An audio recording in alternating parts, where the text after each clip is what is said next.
Reflections from Torch Trust, focusing on Christian faith and sight loss. Hello and a very warm welcome to Reflections, the show from Torch Trust that focuses on faith and disability in today's world. I'm your host, Marilyn Baker, and we'll be with you for the next half hour. Today, we're going to explore the life of a very well-known Christian who lived a long time ago, St Francis of Assisi. And we're joined today by Torch CEO Tim Jeffrey, who spoke with our producer Grace about his own personal explorations into the life of St Francis. Tim, thank you so much for joining me today. Now, obviously you've been on a pilgrimage to Assisi. Why is that? Why St Francis? Well, there are an awful lot of saints to choose from, aren't there? It always amazes me how many saints there have been over the years. But St Francis has been one of those people that for years, decades probably, I've been fascinated by. He's always seemed to me to be somebody who was absolutely wholehearted in his faith, uncompromising to such an extreme degree. And that's always intrigued and fascinated and challenged me, actually, in terms of the way that he lived his faith. And so I've read over the years, read books about St Francis, and always thought one day I want to go to Assisi. And I found that a friend of mine was leading pilgrimages. I had done a couple and was doing another one to Assisi.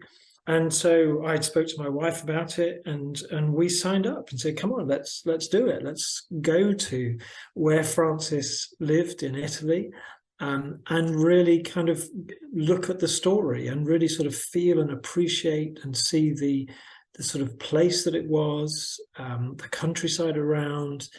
And so we did. So last year in 2022, we spent about 10 days in and around Assisi, and it totally lived up to our expectations of going and of really understanding St Francis more and more, and being able to really kind of get into his story, I suppose. Can you just set the scene for us a little in terms of what is that area of Italy like? Yeah, so this is central Italy, so Umbria. And it's a beautiful landscape.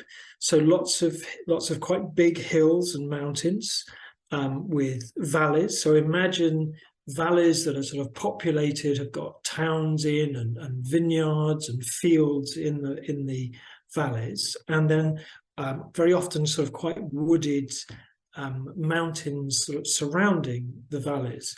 So it's very picturesque place.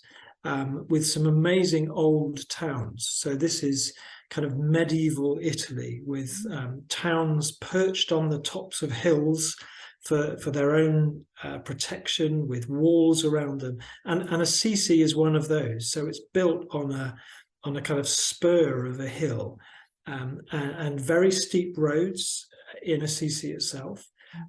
And with a big wall that goes all the way around the city, a castle up on top above it. And as you approach Assisi, as you drive towards it, one of the things you notice is this huge church, this basilica of St Francis that's sort of stuck out on one end. It's a real, it's a real kind of high point, I suppose, on the landscape.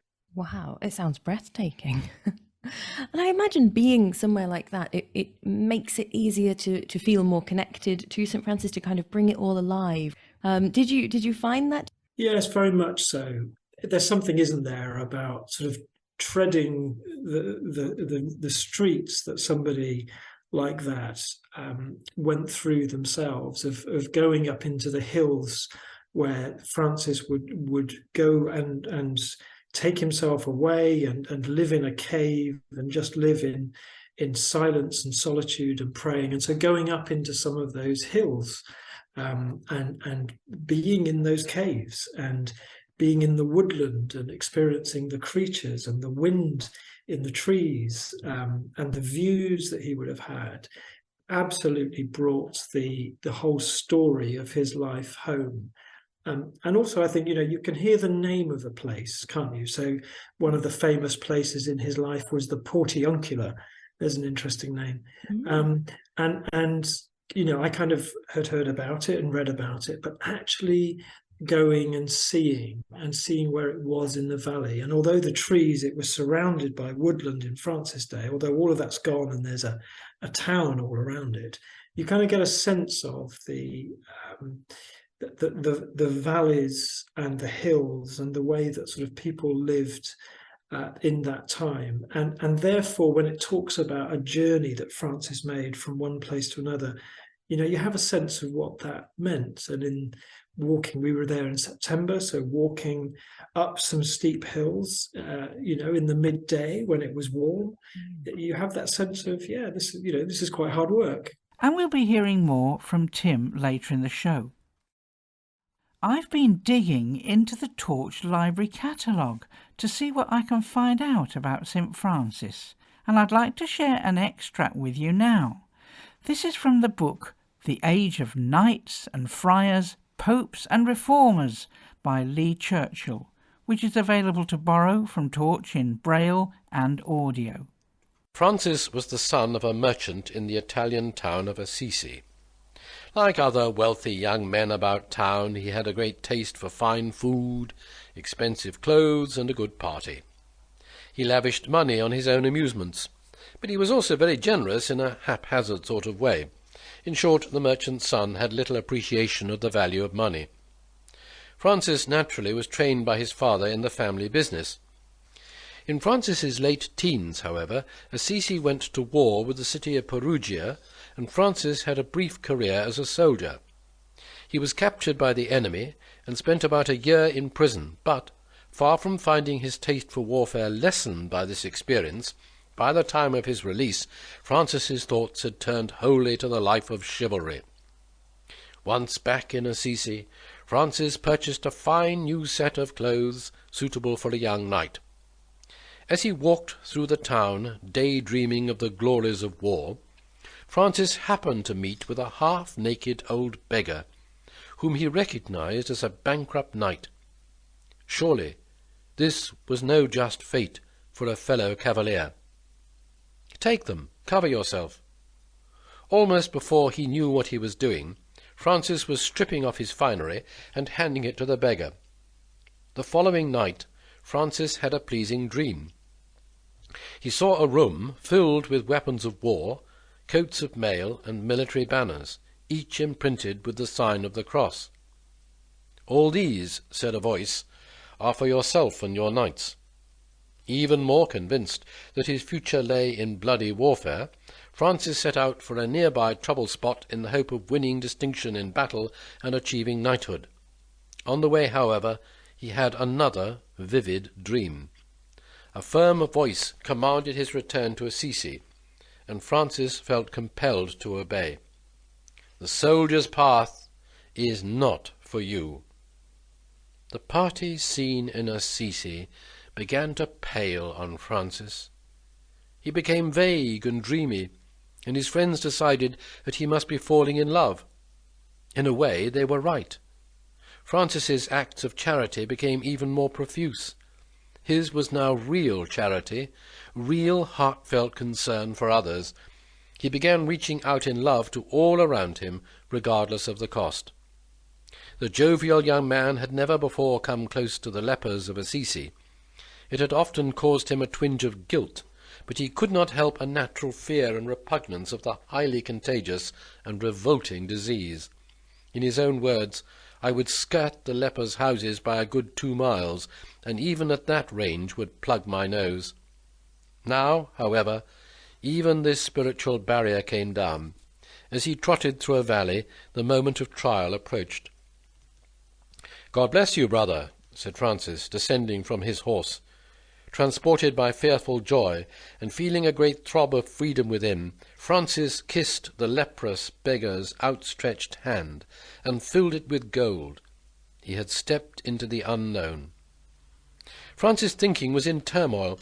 He was in Rome on his father's business soon after, and when he visited St. Peter's he was struck by the small donations being made by the worshippers. Impulsively he threw a fistful of money into the collection box as he left. A group of beggars was seated on the steps outside, and Francis offered to swap his clothes with one of them. Dressed in the beggar's rags, the merchant took a place with the paupers on the steps and spent the day begging bread.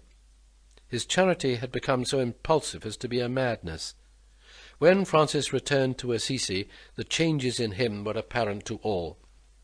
The festive life was forever abandoned. Francis neglected his work, and spent his days in lonely places in prayer and reflection.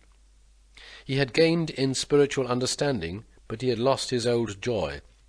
A new one had not yet dawned on him.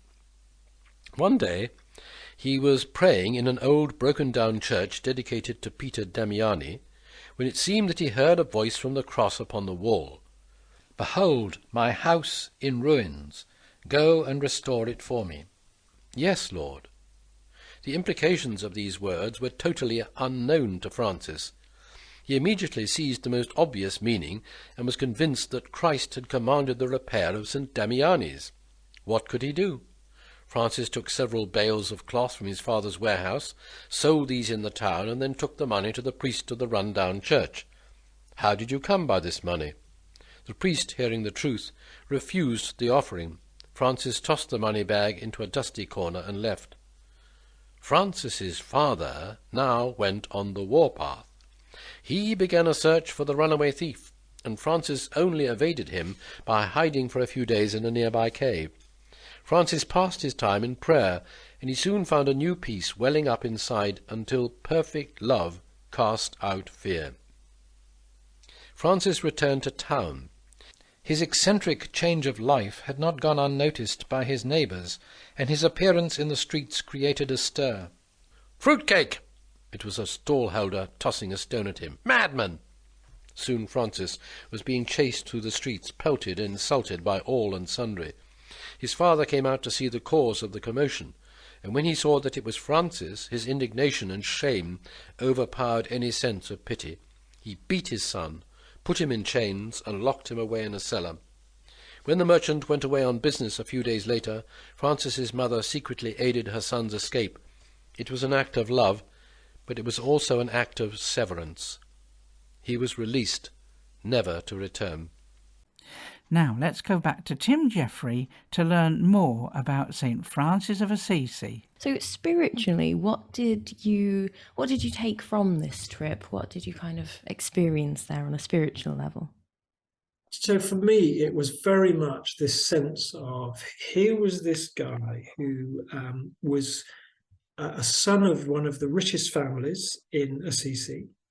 Him and his friends would go around and have lots of parties and so on.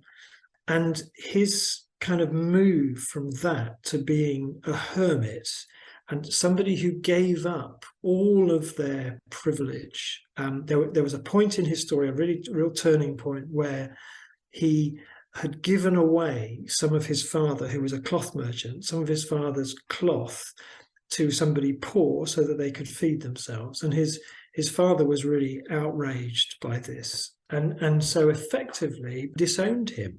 And so Francis strips off all his clothes, literally down to his kind of underwear, and dumps at his father's feet and says, "There you are. I am God's now. I'm not, not going to be beholden to you any longer. I must follow what I feel God is calling me to do." So there's a part in the Bible where the writers of the Gospels have brought together Jesus's kind of core teaching in how to live. We call it the Sermon on the Mount quite often. And what I think Francis did was he took that Sermon on the Mount, those kind of core teachings of Jesus, and said, right, I'm not going to imagine that this is impossible. I'm not going to say, well, I'm sure God didn't really mean that we should live like this. I'm going to take this seriously, and I'm going to live this way. And so I am going to live as simply as I possibly can. I am going to give away what I have to the poor and serve the poorest in society. And so Francis really put his life on the line and just tried to live as much as he could the way that he felt Jesus would lived and would want us to live. And I think for me, it was that sense of that challenge really about how wholehearted am I? Whatever it is we believe in, whatever it is we follow, am I doing it in a kind of, just a kind of, it's quite important, but it's, I can take it or leave it. Or are we doing it in a really wholehearted, dedicated way? And that for me, I suppose, has been part of the journey of my life, from a spiritual perspective. How much can I really live this faith out?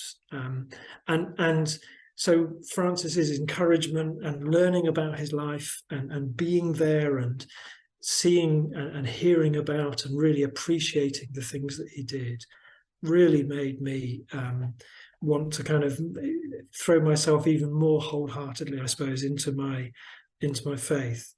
The other thing that for me that happened was that whilst the churches and the buildings were all very beautiful and all of that, actually it was the woods and it was the high places and it was the caves, it was the natural environment where Francis would go to sort of really experience God's presence. And it was that was probably the strongest experience for me, and a real sense of actually, in order to be able to serve other people, to be living a life that I believe is the right way of living, I've got to be able to withdraw, to have times when I'm just alone and alone with God and really sort of recharging batteries and listening to the voice of God.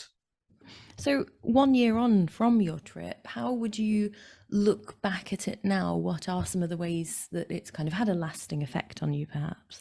I think one of them would be that desire to be going and the practice of going out into nature more.